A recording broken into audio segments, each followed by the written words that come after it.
active participation in this workshop. We want to keep discussing together. This is a hands-on workshop, different from the other trainings we had. Is more about knowing each other and knowing about the status of the projects and their interaction with each other. So with this spirit, today we want to think about what's next. You know that, as we said many times, purchasing equipment is important. It's important to demonstrate that we are in compliance with the rules and we spend the money budgeted, and purchasing equipment is important. On the other hand, what do we do with this equipment? What do we do with this data? How do we reach the end users? How do we use the data for adaptation purposes and early warnings? This is yet to be defined, although it's in the plan. So I would like to ask my colleagues here in the panel to say a little bit what they think about the next year would look like, what we could plan together, and then obviously we would like to ask the participants to say to share with us their vision, what they want, what the direction they plan to go to. So I start from this side. Thanks, everyone. I actually just pulled up the website of Weather Philippines just to take a look at some of the possibilities that exist after acquiring infrastructure and where the data actually goes.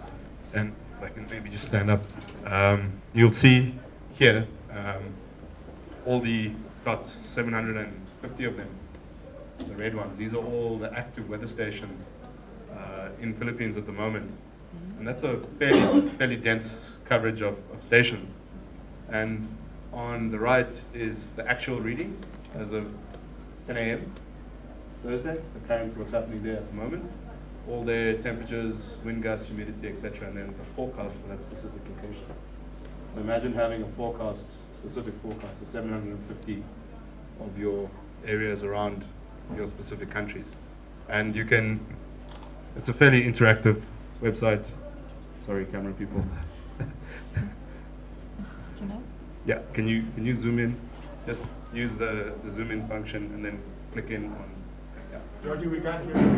Oh, sorry, can you hear me now? Sure. So, yeah, just zoom in go into Manila, maybe. And then you can pan with the mouse. So these are in built-up areas as well, not just in the rural areas, if you look at the geography. And just click on any red dot in Manila somewhere. View details. And when it's thinking, then you get the station details immediately. And look at the temperature difference in the current conditions. So these are some of the real active products and services that are provided for free to the general public. So this is the kind of level that we want to try and get to by next year. I mean, this is just a simple example. We haven't seen what's behind the scenes that goes to the private companies.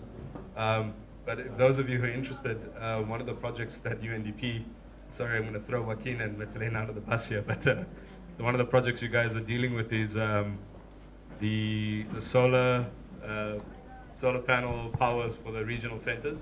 And they're going to go on an LTA for that as well, so to reduce the energy consumption in the buildings.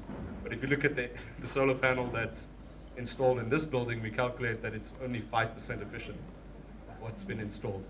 And that's because the solar panels are put in the wrong place, positioned in the wrong angle. So just from a practical point of view, you can see where good solar radiation information is critical to planning and actual implementation.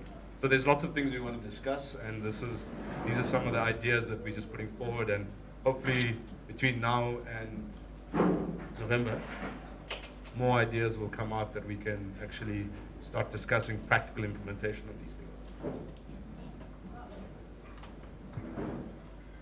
Thanks, Georgie. For my part, one of the priorities is definitely going to be the development of the LTA on hydrology. We've been talking a lot about meteorology, and as well, in the presentations yesterday, we saw that the LTA for meteorology is very near to completion, and hydrology has been left behind a bit, but we're working hard to catch up on that. So hopefully, early as possible next year, we should have at least the RFP in place. And this LTA is going to be, well, like John mentioned yesterday, it's going to integrate with the comprehensive system LTA. It's a different system, obviously. It will have its own sensors in the field. There will be a quality control component in it, but then the product development is going to be done together with the meteorological product. And that's, in many of the countries there are separate hydrological and meteorological organizations, and at the moment there's relatively little data exchange, or at least, I mean, if people ask for it, they'll usually get the data, but there's no automatic exchange of data. So in reality, if there's a storm somewhere, the Met Authority will measure it on the rain gauge network, and they might give a general forecast that there might be a flood somewhere. And then separate of that, a few hours later, the hydrologists will measure a spike in discharge in their rivers, and they will also give a forecast for flood somewhere. And to me that doesn't make sense. It makes much more sense to integrate these two efforts, to integrate meteorological information with the hydrological information, because that way you gain a lot of lead time for your early warning, so that makes sense. Even if at the moment institutionally it might be difficult because there are two different agencies involved. But that shouldn't make a difference in my opinion for the systems. These systems should be able to communicate between each other. The product development should integrate hydrological and meteorological data with each other, because that way the warnings become more efficient, and after that institutionally people can find out who is the one responsible for the warning, if that's the Met Office or the hydrological office. But in any case, by combining the meteorological and hydrological data, you will gain a lot of lead time for your warnings and make the warnings much more effective, because people have more time to evacuate, for example, and they will also become much more accurate because they're based on a more complete picture. So hopefully the LTA will be we'll start working on it straight after the workshop on the specs.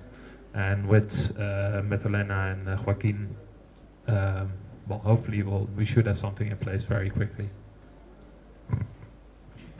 Thank you, Jos. Definitely the hydrology part of the project has been requested.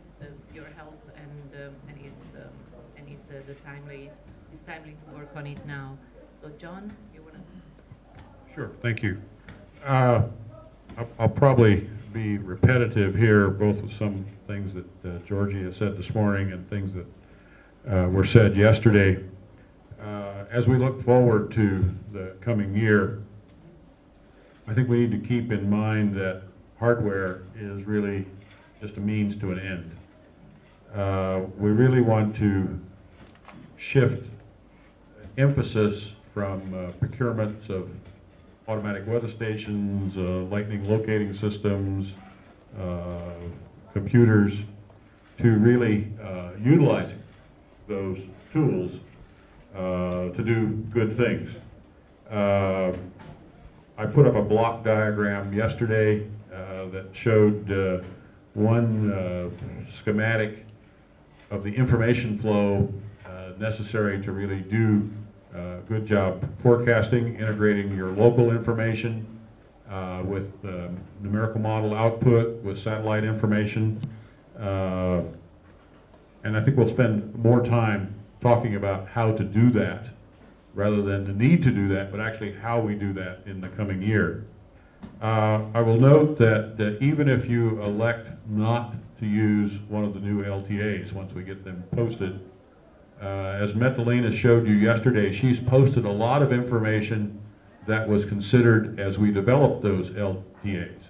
You may find that information alone helpful as you try to put together your specifications and thinking about the various bits and pieces that are necessary to actually implement something like that flow diagram that I showed there. The last mile problem is a huge problem for Africa.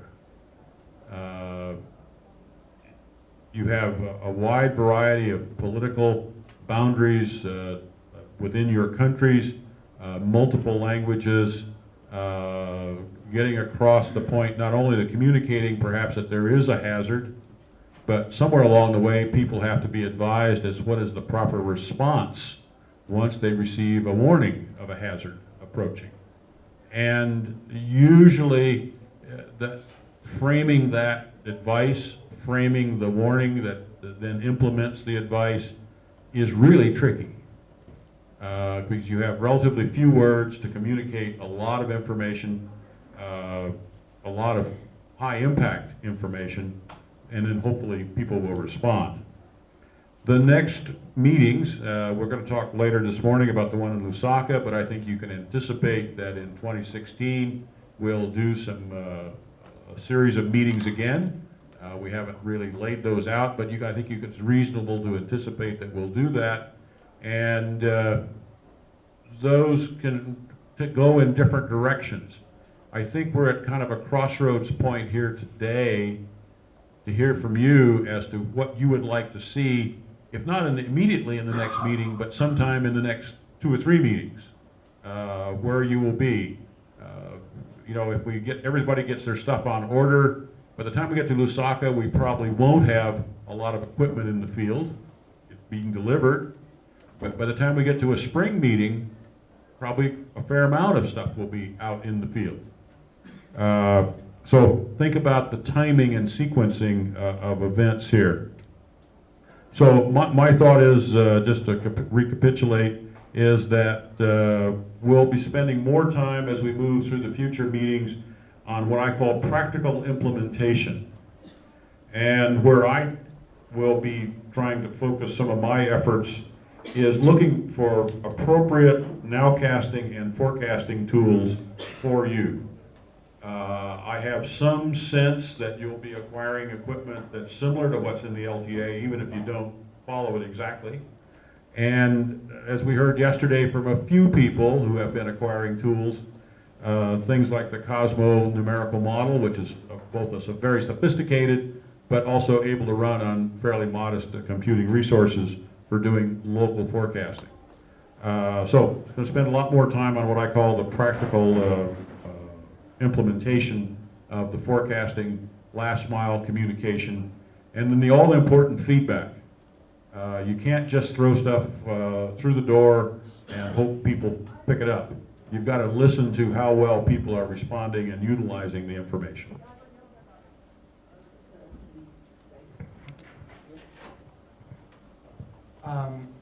I think 2016 is going to be the year of communication, if I have anything to say about it. There was a question yesterday about how to package the information, how to create a communication strategy, and can you hear me? Yeah. Sorry, I'll get a little closer here. And we need to listen before we start packaging information, and we need to meet the demands of our target market. So you need to know your end user very intimately before you start sharing information with them. You need to know their specific needs.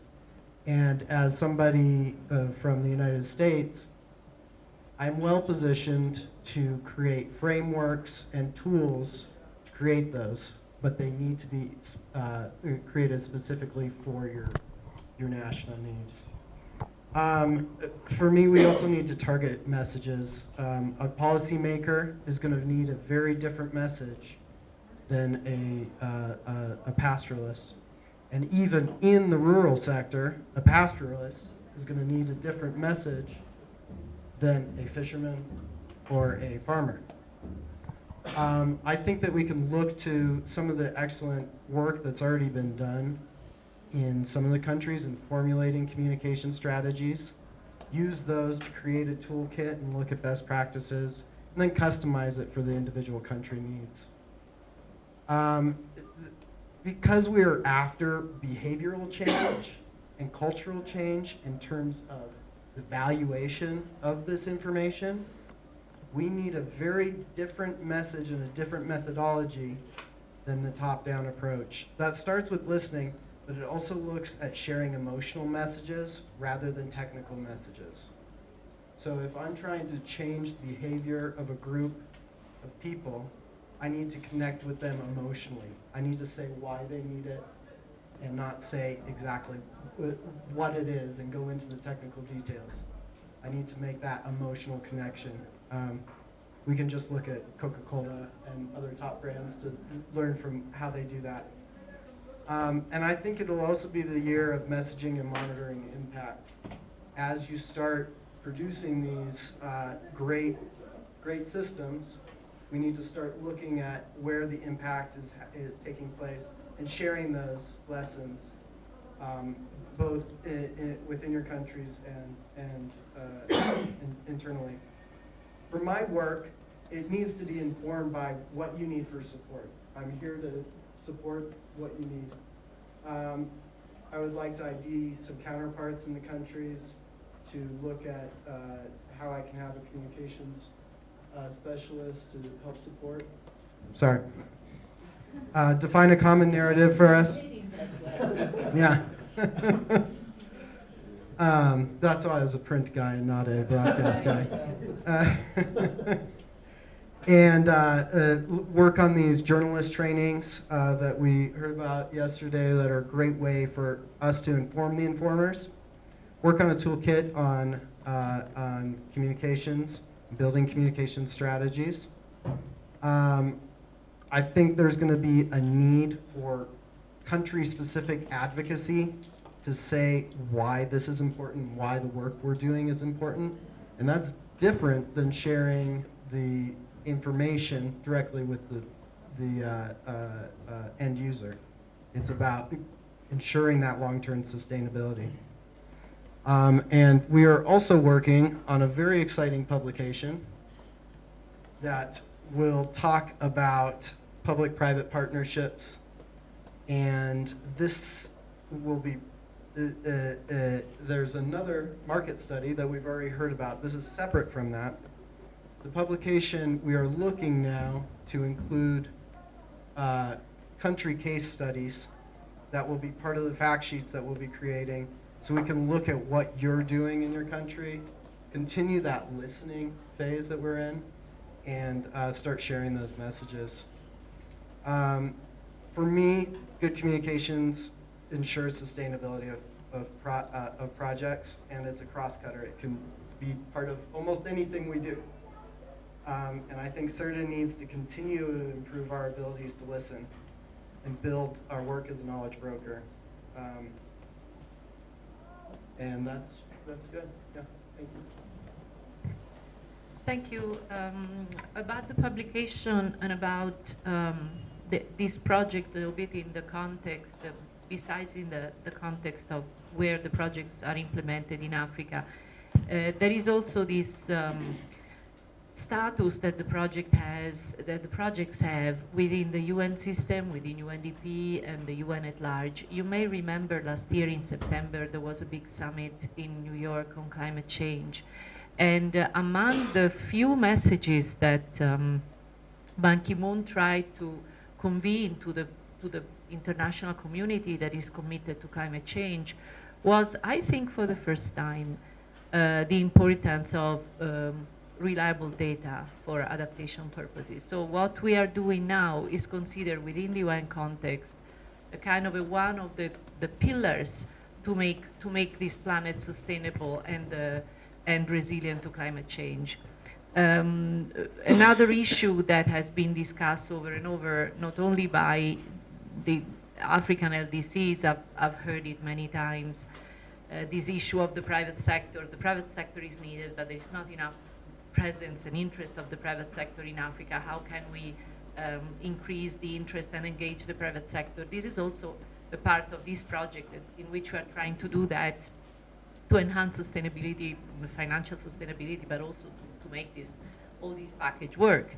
And this is also another issue that internationally, besides the local reality, has been looked at as an example where things can be improved and is considered a little bit of a cutting edge kind of work, is considered a pioneering work because of the of the limited presence of an engagement of private sector in Africa. So what we're doing is not only relevant because it's good to be done in country, but it's also pretty relevant within the UN at large. And so we wanted you to know that we are trying to convene this message, and we will work with you on making the rest of the world and the rest of the international community knowing that the work we're doing is actually pioneering these ideas that they were asking everybody to transform into reality. There is still Alan who can speak a little bit, and then I would really like to know what you want to see from the Cirda team, what kind of help you want for the next year or so. Thank you. Thank you, Bonnie, who I also consider one of our communication specialists. So, I had the chance to meet with a number of private companies in Kampala last week in cooperation with our Ugandan colleagues, and then listening to many of your comments, including at the end of the day yesterday. As Bonnie has repeated, we're here to listen and learn from you, and I can definitely tell you in the context of the private sector, or as I prefer to call it, sustainability, we're really learning a lot from the comments that you're making. And so just a couple of things that have influenced how I view the work program for next year.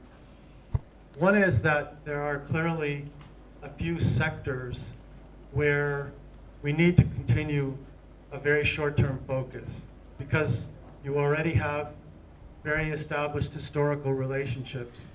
And the most prominent example is, of course, aviation.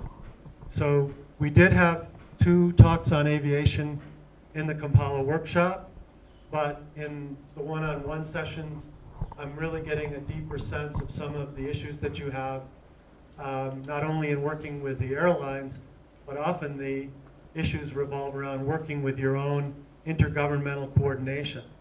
So sometimes you have a good relationship with the airline, but you don't necessarily have the cooperation and financial support that you should be receiving from your civil aviation regulatory authority. And maybe that's something that we need to revisit. In that context, while that's clearly a politically sensitive, country-specific, and often a legal question, especially if you're an agency and they're an authority and they keep the money, and that's just the way it is until the law changes, from what we understand. However, there are a couple of comments about what we can do as the Cirda team that have come out of these conversations.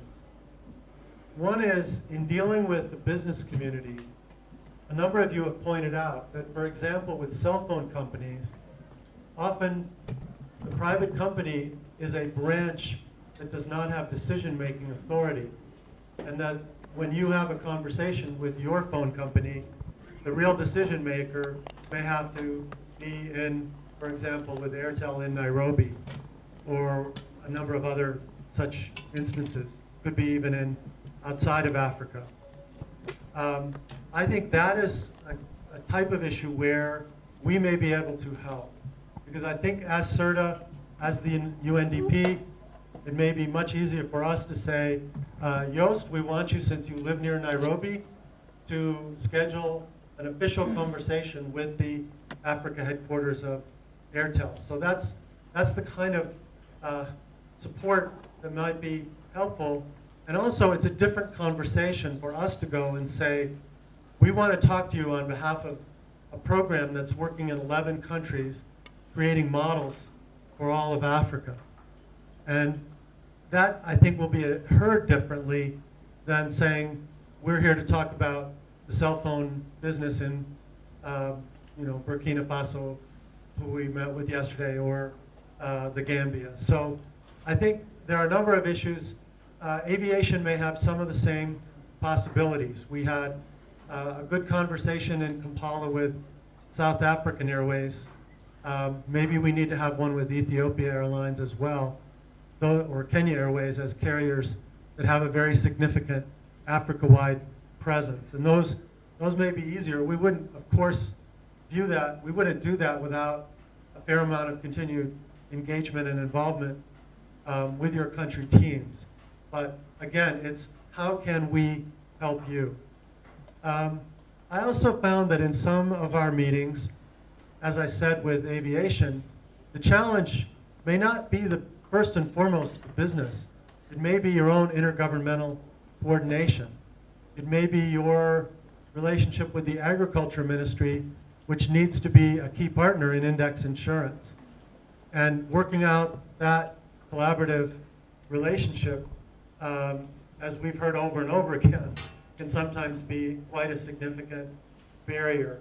And while it's in the context of interagency differences or in between ministers, I think again, our position as Cirda, as a UNDP program, working Africa-wide, et cetera, might give us some opportunities to think more creatively about how can we raise the appreciation that may what seem like a very trivial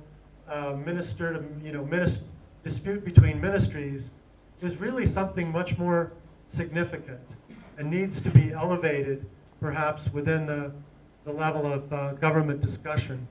So when we were in Kampala, I think, Khalid, we've told you, so I'm not disclosing internal secrets, we had a very interesting meeting at the Ministry of Finance.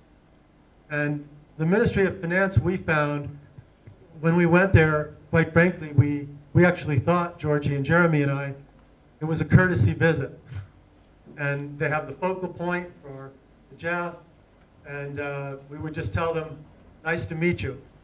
And what we found instead is once we explained the long-run significance of attempting to create this more sustainable business basis for Met services consistent with the change in your status to an authority, et cetera, our meeting went way beyond. We thought it would be what? I think, in fact, maybe just it was actually kind of a funny meeting because when we arrived, we thought we were supposed to be there a half hour later on SMS.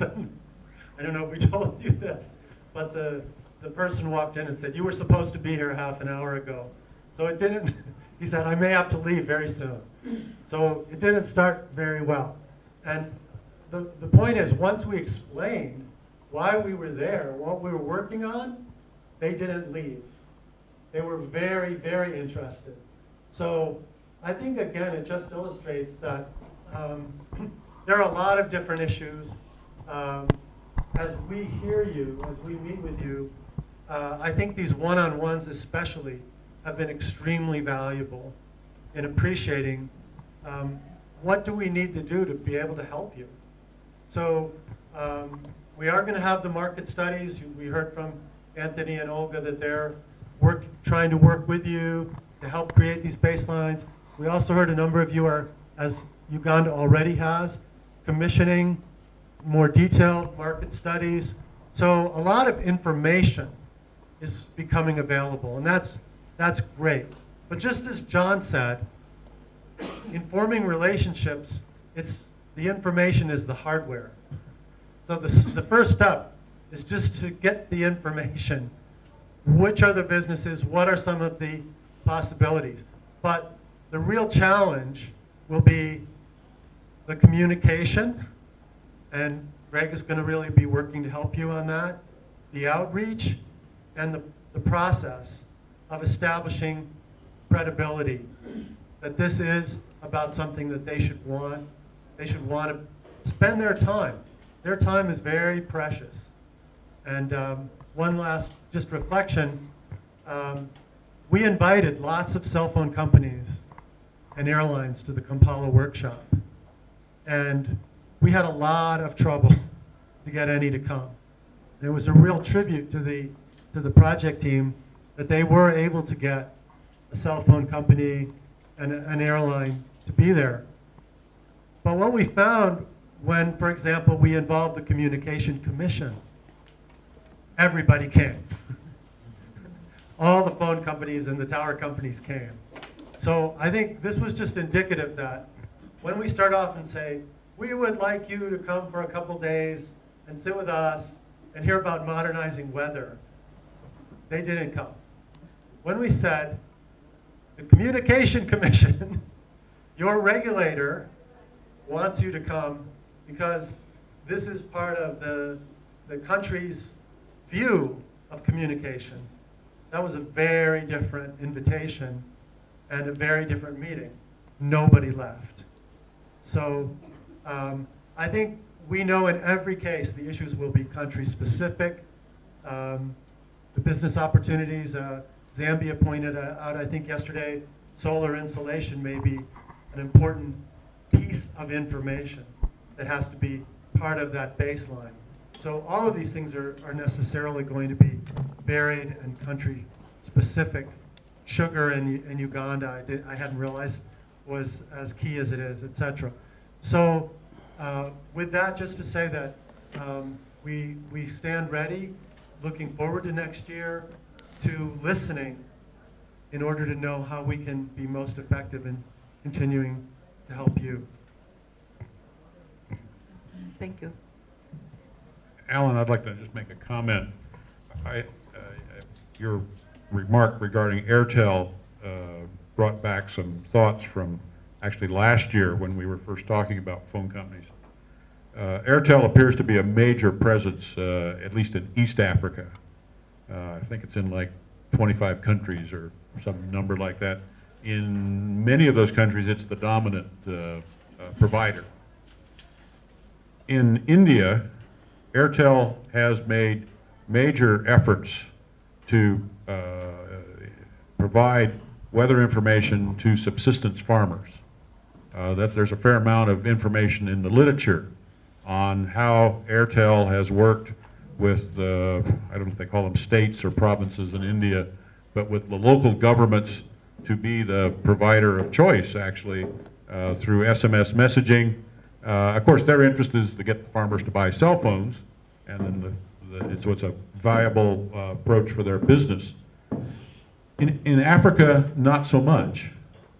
And part of that may be that we, as you said, have not reached out to the right part of Airtel, which turns out not to be in one of the countries that we're dealing with directly, but located, apparently they have a high-rise headquarters building somewhere in downtown Nairobi. So it may be, two thoughts, it may be well for the next time that a number of us are in this part of the world to actually take a day in Nairobi and visit with them in the broad view of talking about all our countries. And second of all, at some point in one of our meetings in 2016, get someone from Airtel to come and talk about what they are doing in India. How did that come about? Who are the players? India, of course, is not Africa, and so it's not going to be a one-to-one correspondence, but that may actually help us make inroads with the Airtel people by just showing that we are trying to learn from them to teach our own folks how to do this. Thank you, that makes a lot of sense. Yeah, just to add something to what you mentioned about India. India is actually one of the countries where there has been for quite a number of years a very successful AgMet program with the National Met Service and the farmers associations. Very visible and very appreciated by the farmers. So there are more things to look at in India than just Airtel. And I think that's one of the reasons why Airtel, because it is so visible, that Airtel jumped on this bandwagon. Thank you, yes, definitely we can, once we identify which is the kind of specific program we're interested in, we can do the same as we did with the Philippines. We can also send there a delegation and look, in detail what they're doing, what works, what doesn't. At this point, I would really like to ask you, looking again at the title of this section, looking forward beyond the installation of instrumentation and the acquisition of data, which is already significant. But when you want to go beyond, which are the needs you have, what you want us to do to help in terms of training, in terms of whatever kind of assistance you think would be helpful to make your national projects more effective in the next year or so. please let us know, because we are setting up the agenda for next year with you. We have an open agenda, and we want to fill it in with things to do with the to-do list that you give to us. So, partner countries, please tell us what you think and what you think would be helpful to you. Yes. Activity that cuts across all the countries is capacity building of staff within the Met. We know there are regional centers in Dakar, Nairobi, and Lagos that do offer courses on meteorology. However, if the CEDA can approach these institutions to see how best they can share with us their calendar and maybe have a discount, so that the country office can use that opportunity to have the Met staff being trained within these institutions. Because, like, for example, with the University of Reading, they gave us a discount, but I'm sure with it will happen the same with CEDA. If you approach these institutes, they will give you a discount, they will share with us their calendar, and we will try to see how best we can fit the capacity. Another thing is there's the gender component, which I'm sure not many people are looking at, but there's the gender component. So maybe if you can help us to how best we can have a gender-friendly approach to the implementation of the project.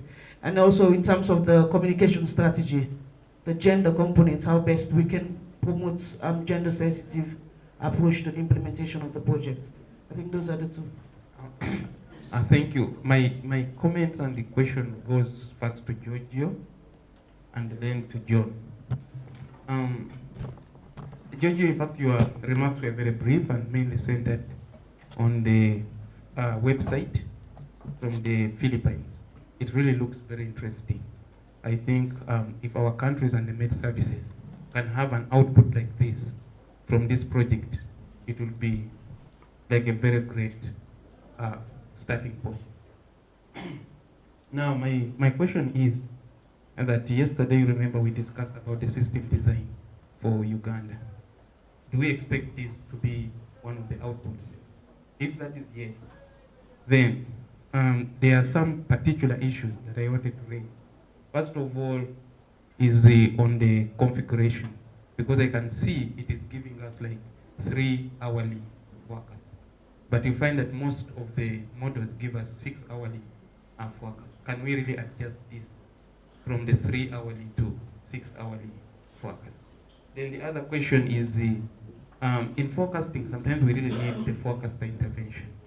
And what I know that maybe from this station, we are more or less like getting the mesoscale forecast, because it's only looking at the environment. Can we have, within this system, can we have like the human interventions that we can put in the synoptic and other system, so that we can really improve on this forecast? Then to John, you talked about the last mile. And you really highlighted something very, very important, that giving the early warning on the hazard is important. But then how do we make sure that the communities, the vulnerable communities, get the right advice on response? I think that is very, very critical. And at the end of it all, I think it calls for multi-stakeholder involvement. That's where maybe like the Met will be there to give the early warning, but then we need the disaster risk managers to come in and play a role on like maybe advising on response and so on. Then maybe that also calls in the communication strategy, because we know that in all this the media really plays a central role.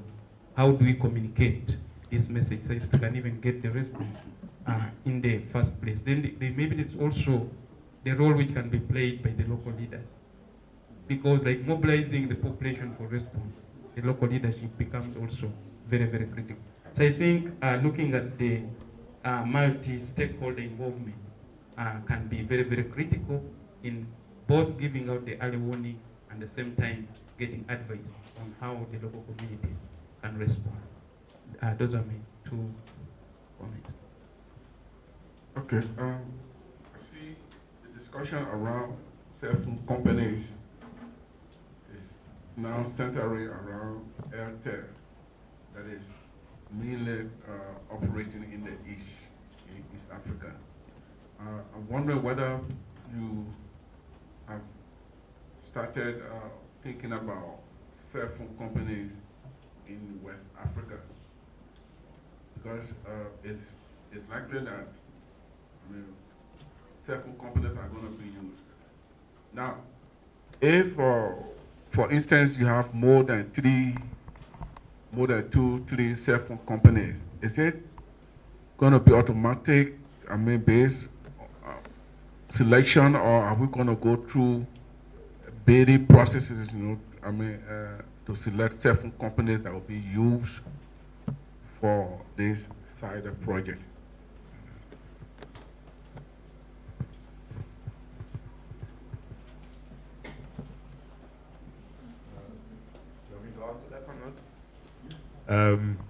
So when we say Airtel,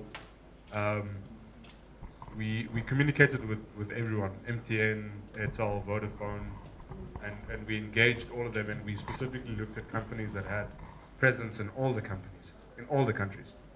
And the reason why we're mentioning Airtel is because Airtel are actually the only cell phone companies in Africa that actually has a viable, or in the world that actually has a viable product that they communicate to consumers.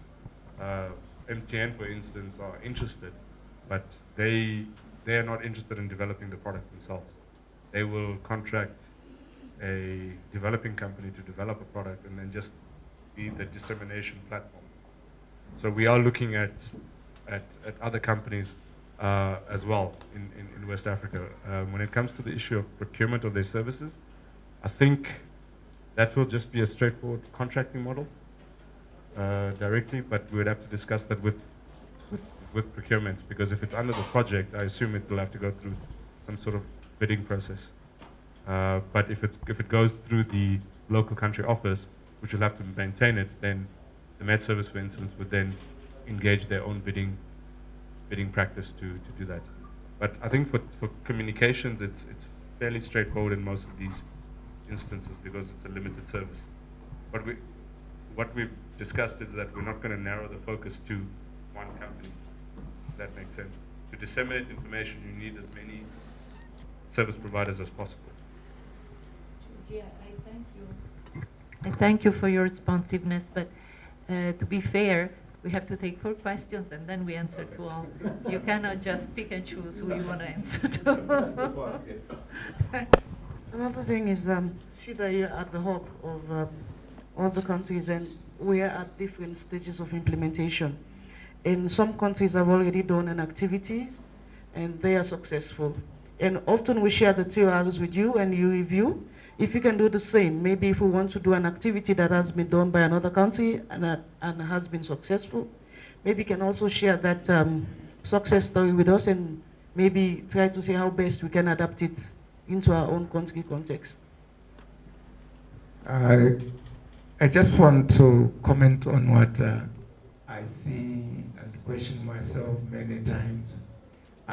Is it an issue of the availability of information, or is it an issue of the uptake of that information by the end user? As we are looking at coming away from equipment and installation and data collection and the issues of accuracy and so on of that information, I feel that we need to get to a point where we begin to engage. There is a greater engagement between the providers of that service and the end user of that information that is created. The format in which it is presented becomes a big challenge. I was asking myself as I was listening to Alan giving the example of the Ugandan and inviting people, and they didn't come, and then they changed the approach and they came, and it was a change, I believe, from a meteorological authority to the communication authority. It just changed the position of the visibility of the office that was calling. And this can be done to increase the uptake of that information that we are now working on, the information that we have spent so much money to buy equipment and put it in place and we are still doing that, to put value to it, we have to create hunger in the end user. And I believe if that has to be done, then the success of whatever we are doing will be visible in each country. Thank you. Thanks very much. I have two comments. One is on, starting with the procurement presentation, there was indication by Medrena that there are LTAs related to other equipments, like IT equipment. Would it be useful to share the list of LTAs that exist, that have a relation, that could support the implementation of different components of the program? Because what I noticed over the past year is that the countries, including Uganda, struggle with many things, and they have no information of who has done it already, or which process is already running against which they can pick bank in terms of the procurement process, and therefore help the countries to at least move faster. The other one is on partnerships and particularly private sector engagement. I don't know from the other countries the status of the legal framework for private sector engagement with the public sector. I know for Uganda, the approval of the public-private partnership law has been going back and forth between the parliament and the president. And it would be useful for the program to try and look at what is the current status of the legal and policy framework for facilitating partnership between private sector and the government or public sector in terms of engaging in meteorological and hydrological services. Because the government institutions we are dealing with, they are largely bureaucratic institutions and they are legalistic institutions. So any attempt to facilitate and private sector engagement without an enabling framework, that might delay us along the way. But also it might be helpful if the if Cirda program could come up with some basic template, if we so wish, kind of a basic standard agreement which the agencies would use in signing up the partnership arrangements between the public sector and the private sector. I think that would help in terms of supporting countries moving forward. Thank you. Can we start? Can we hold on a second? Otherwise, the panel will not be able to read, to hold all the information so far, because I think there is a lot to respond to already. So you want to start, John? Yeah, and I'll try to address the last point. This is one that I've wrestled with myself, because a government National Hydromet Service, somewhat independent of exactly how it's constituted within the government, has a mandate to provide certain services to the people of a country and to carry out certain activities that the government directs, such as supporting aviation. That's a full-time mission.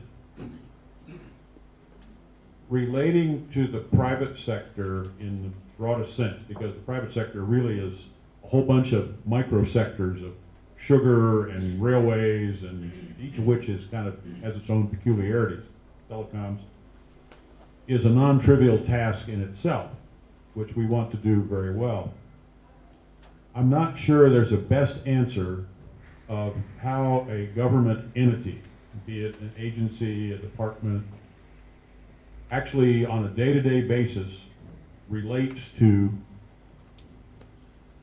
elements in the private sector. I think that's kind of still an open question, and it may be somewhat country specific depending upon just how your laws are laid out.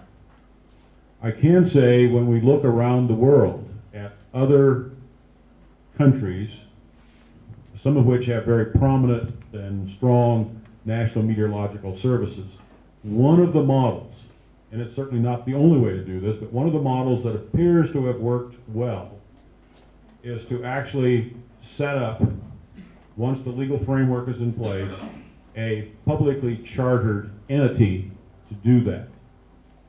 And so if you look at the UK, if you look at France, if you look at New Zealand, if you look at the Netherlands, you'll find that in each of those cases, and there are probably others, but those are 4 that came to mind this morning, in each of those cases, there is the National Hydromet Service carrying out the mandates of a traditional hydromet service, and another entity that has been publicly chartered by the government to be the interface.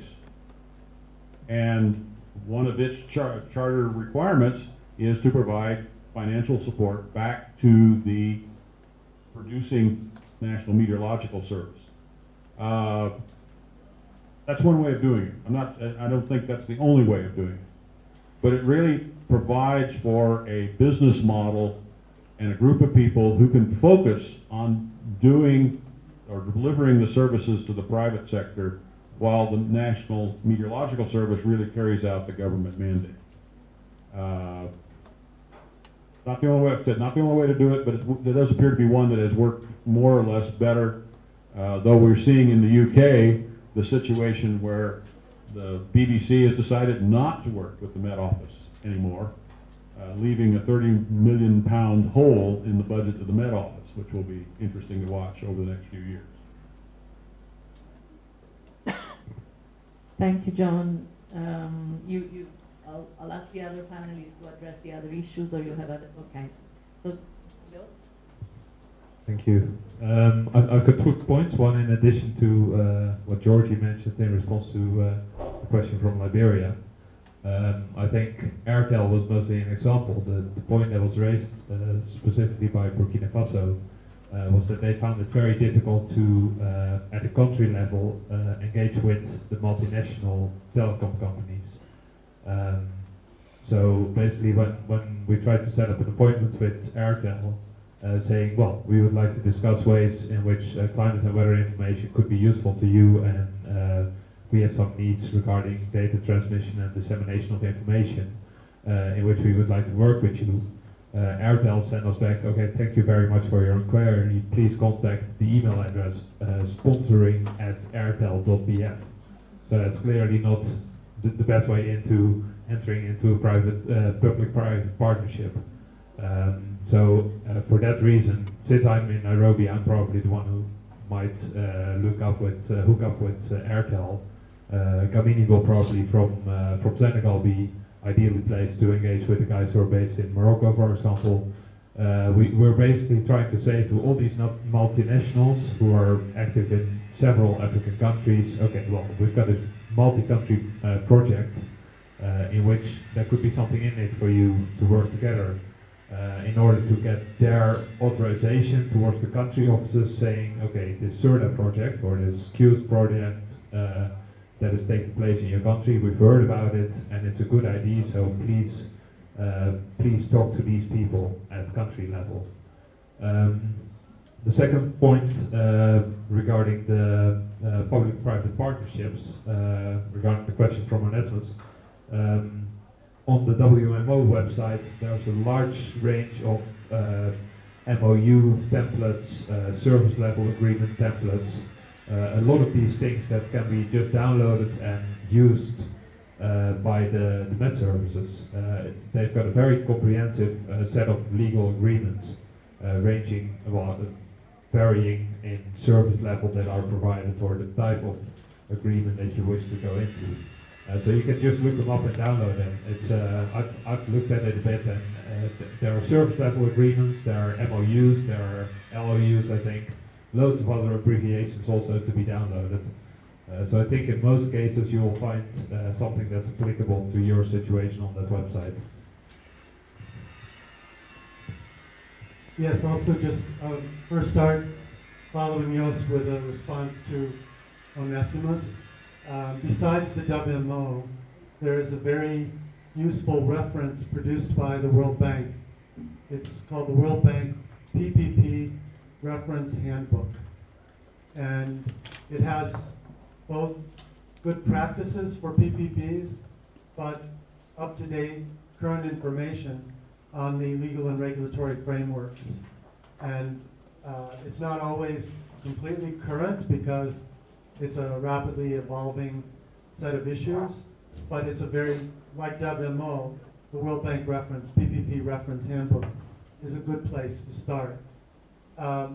This also relates to a comment I made briefly before about working with the World Bank and IFC because of their focus on PPPs in Africa. And I've been frankly waiting to hear the extent to which your countries are interested in this kind of support and backup before approaching my former colleagues. But if others, I know this is an issue Onesimus has raised, if others are also finding this a kind of question, desire for technical support, that would be good for me to know, and then going back and perhaps asking my former IFC colleagues in Nairobi who manage PPPs for Africa and saying, there is a demand, there is an interest, please work with us. And I think there would be more funding for that.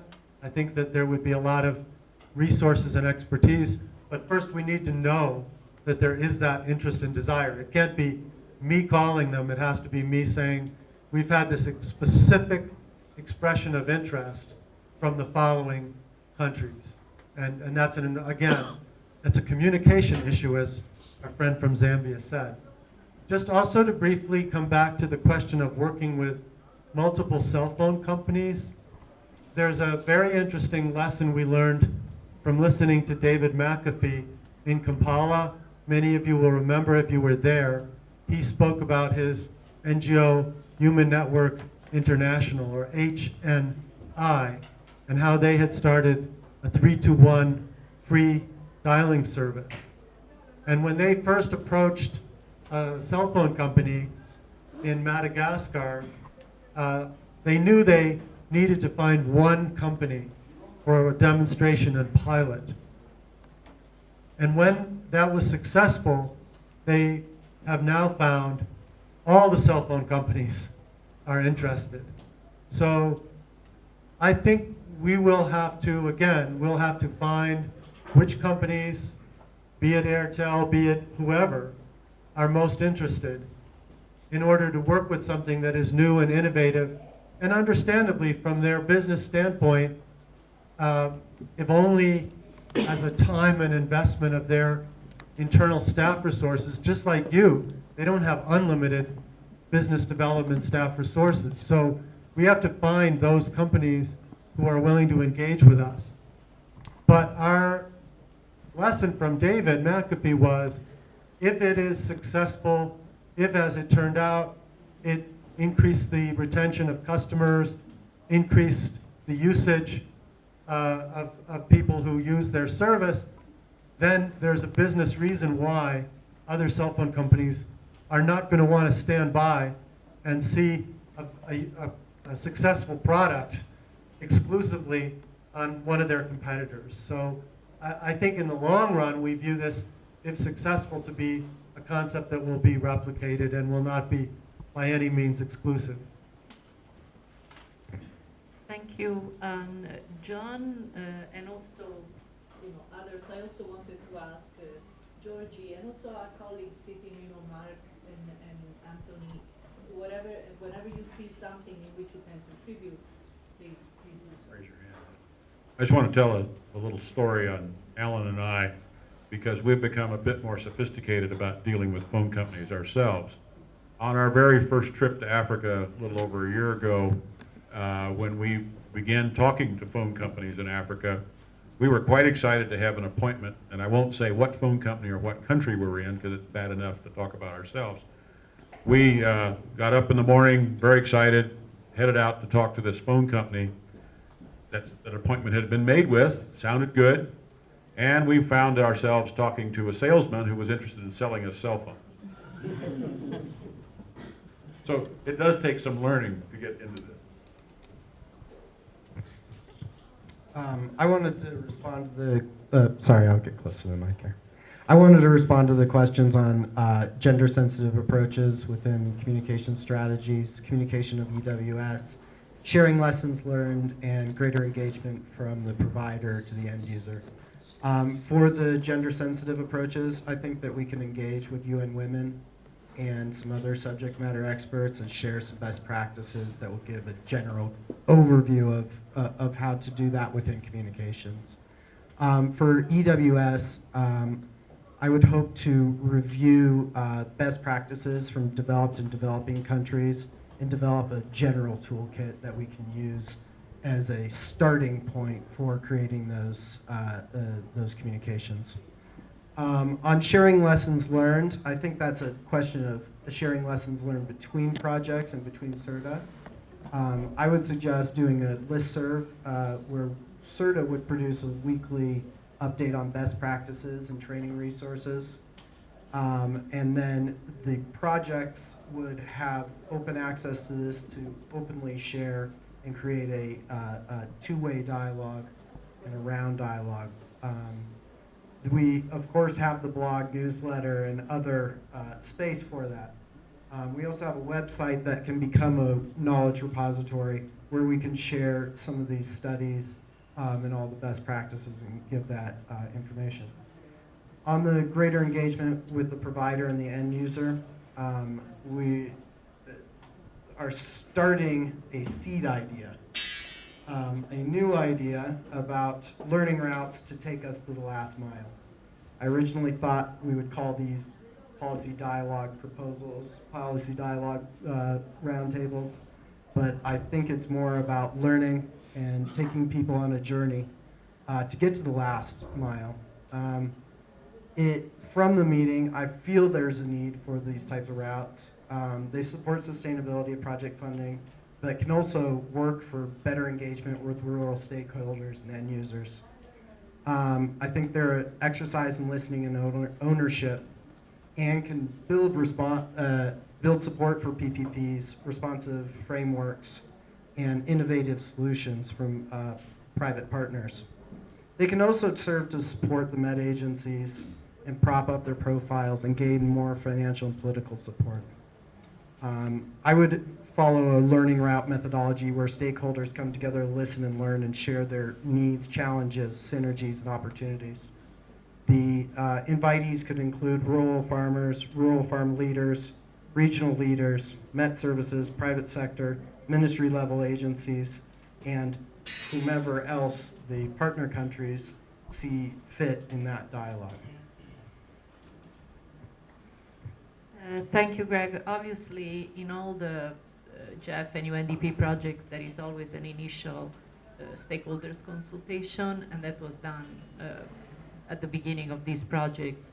But now, at this point, these kind of consultations have to be expanded and enhanced and focused and tailored on the last mile and on how to communicate. Communicate the data and all the and all the discussion we're having. Mark, please. Yeah, I was just thinking on the mobile communication stuff.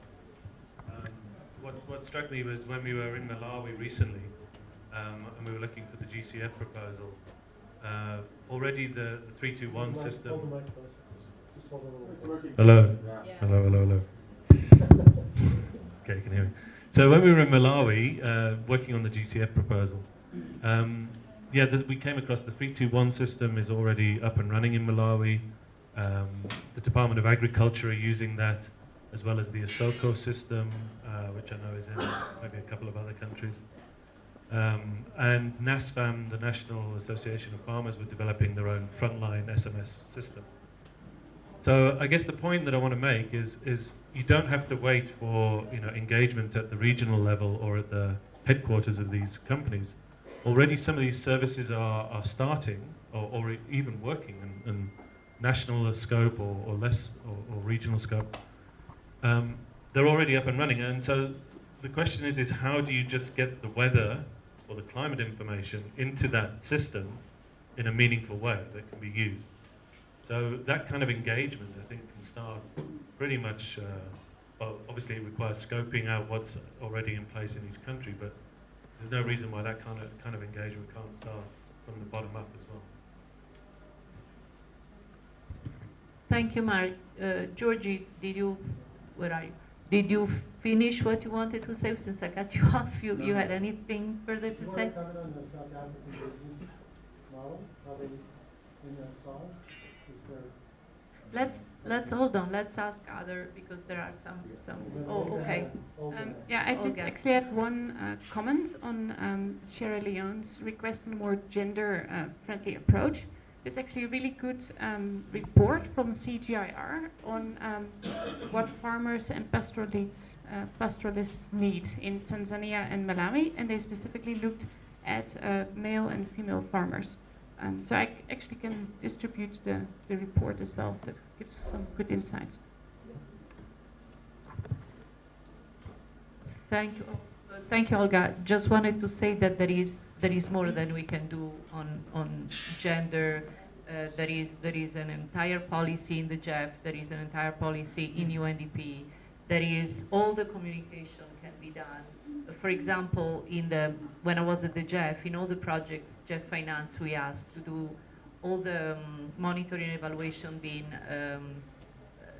disaggregated by gender.